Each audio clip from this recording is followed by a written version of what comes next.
ನರ್ತನ್ ನಿರ್ದೇಶನದ neo Nair action thriller ಚಿತ್ರ ಬೈರ್ತಿ ರಣಗಲ್ನೊಂದಿಗೆ ಶಿವರಾಜ್ ಕುಮಾರ್ ಮತ್ತೆ ವಿಶೇಷವಾಗಿ ಕಾಣಿಸಿಕೊಂಡಿದ್ದಾರೆ.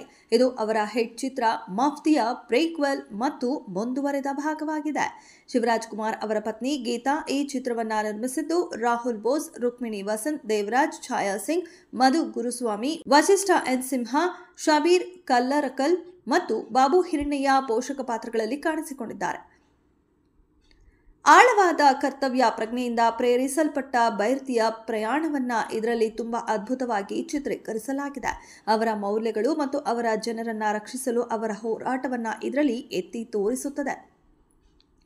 ವ್ಯವಸ್ಥೆಯೊಳಗೆ ಕೆಲಸ ಮಾಡುವಾಗ ಅಥವಾ ಅದರ ವಿರುದ್ಧ ಹೋರಾಡುವಾಗ ರೋಣಾಪುರವನ್ನ ಕಾಪಾಡುವುದು ಅವರ ಅಂತಿಮ ಧ್ಯೇಯವಾಗಿರುತ್ತೆ.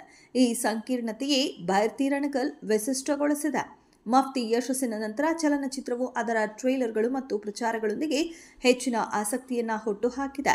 ಬೈರ್ತಿ ರಣಗಲ್ ಈ ಪ್ರಚಾರಕ್ಕೆ ತಕ್ಕಂತೆ ತೆರೆಯಲ್ಲಿ ಕಾಣಿಸಿಕೊಳ್ತಾರಾ ಅನ್ನೋ ಕಾತುರ ಅಭಿಮಾನಿಗಳಲ್ಲಿ ಇತ್ತು. ಹಾಗಿದ್ರೆ ಫಸ್ಟ್ ಡೇ ಫಸ್ಟ್ ಶೋ ನೋಡಿದವರು ಈಗಾಗಲೇ ಸಾಮಾಜಿಕ ಜಾಲತಾಣದಲ್ಲಿ ತಮ್ಮದೇ ಆದ ಅನಿಸಿಕೆಗಳನ್ನು ವ್ಯಕ್ತಪಡಿಸುತ್ತಿದ್ದಾರೆ.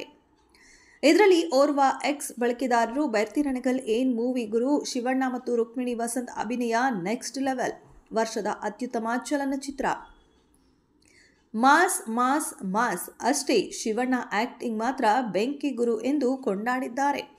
ಇನ್ನು ಮಗದೋರ್ವರು ಸಿನಿಮಾದ ಸಂಪೂರ್ಣ ರಿವ್ಯೂ ಅನ್ನ ನೀಡಿದ್ದಾರೆ. ಏನ್ ಚಿಂದಿ ಸಿನಿಮಾ ಗುರು ಇದು, ಶಿವಣ್ಣ ಈಸ್ ಬ್ಯಾಕ್ ಎಂದು ಬರೆದುಕೊಂಡಿದ್ದು, ನಟನೆ, ನಿರ್ದೇಶನ, ಛಾಯಾಗ್ರಹಣ ಉನ್ನತ ದರ್ಜೆಯಾಗಿದೆ. ಬೃಹತ್ ಇಂಟರ್ವೆಲ್ ಬ್ಲಾಕ್ ಮತ್ತು ಕ್ಲೈಮ್ಯಾಕ್ಸ್ ಪೈಸಾ ವಸೂಲ್ ಎಂದು ಹೇಳಿದ್ದು ಈ ಸಂಪೂರ್ಣವಾಗಿ ನರ್ತನ್ ಚಲನಚಿತ್ರವಾಗಿದೆ. ಇದರಲ್ಲಿನ ಮೈನಸ್ ಅಂದ್ರೆ ಕೇವಲ ಬಿಜಿಎಂ.